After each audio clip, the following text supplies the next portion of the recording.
So panel, initially, when I was looking into what to ask, in the news, there's been a lot of talk about mobile phones in the classroom. Some schools are quite, quote unquote, progressive and use them in their pedagogy. Adam's putting his down right now. Other schools have banned them completely. They're not in the classroom. From your school's point of view and from your own point of view as well, what is your opinion on ICT and things such as mobile phones in the classroom? And what advice could you give to a young teacher about implementing those type of things in the correct way in the classroom? It seems we're in an impasse with ICT, really going one way or the other. Louis, in your school, I know you talk about emotional development with students, and I've heard lots of studies that ICT use with such as things as iPads and mobile phones can even stunt emotional development with kids. What's your viewpoint on using ICT in a school like Maridati? If you want to grab the microphone as well. Yeah, it's a great question, and certainly something we talk a lot about in this space. Firstly, I get really excited about technology and what it offers, particularly in a school like ours, which is more arts has an arts focus.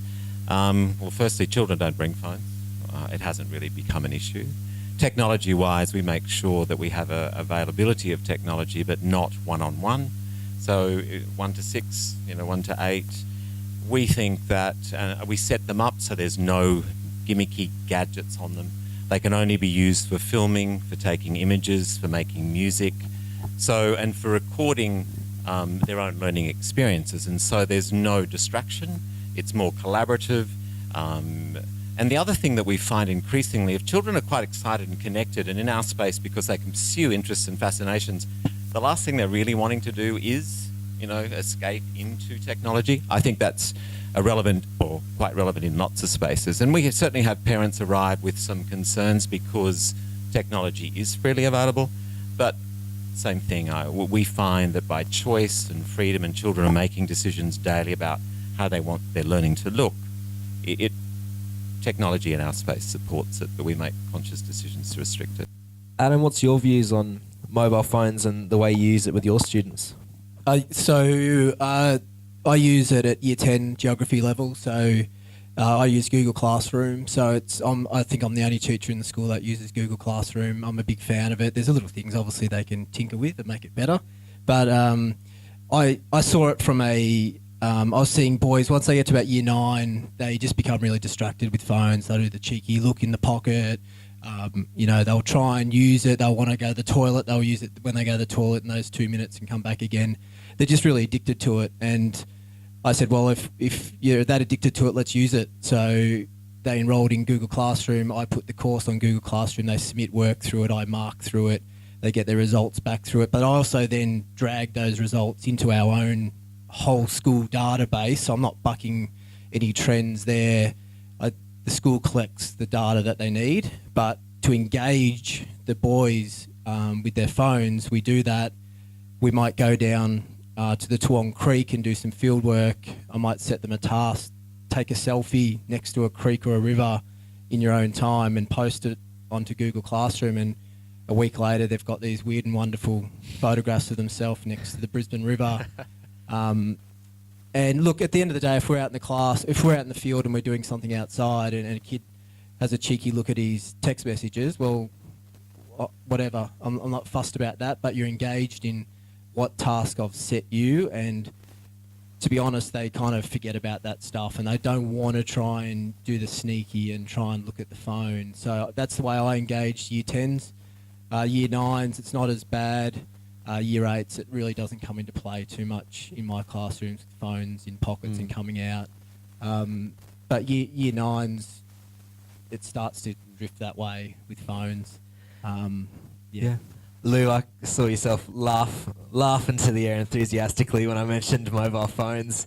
As a leader of a school, what's your viewpoint on using ICT in the classroom? I've been an early adopter. Since, go back when I bought my first personal computer back in the late 80s, early 90s, and so I've used it myself consistently in my work. In the college, we have a differentiated policy, obviously, because we have preppies right through to 18-year-olds in Year 12. In our sub-schools, we have different policies, but I remember, in mid-2000s when smartphones were starting to become the norm, we actually, and I was at Woodcrest State College at the time out at Springfield, and we actually compulsorily included the use of mobile phones in assessment pieces and made the kids use them and use them responsibly. And all of a sudden it took away the us versus them mentality. The students use them for their learning. They're $1,000 computers sit in their pocket. Why would we exclude them from learning? The challenge was to make sure that we could involve them in the learning process to add value, like any electronic aid we use.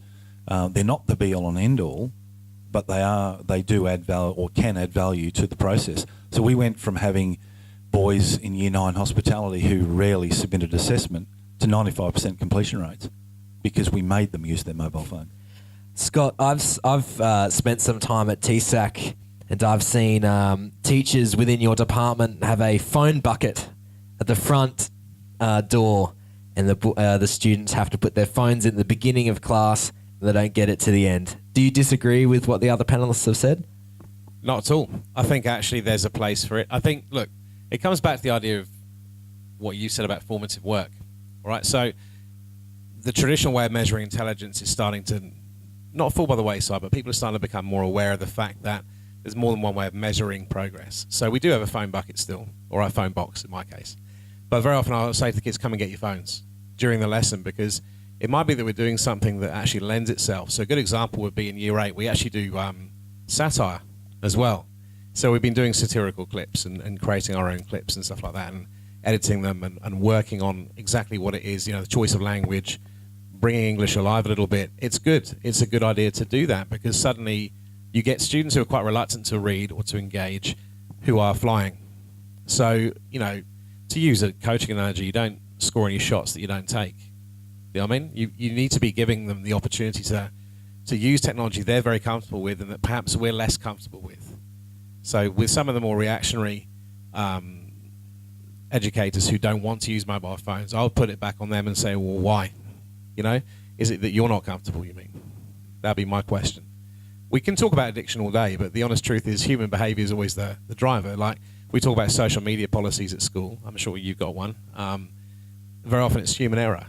It's human error with driving. It's human error. I'm addicted to tea. Does that mean I shouldn't be drinking tea anymore? You know what I mean? We can all talk about addiction all day long. That's actually not the point. The point is about opportunity and giving them some kind of formative ability to think their way through a problem or to address an inquiry.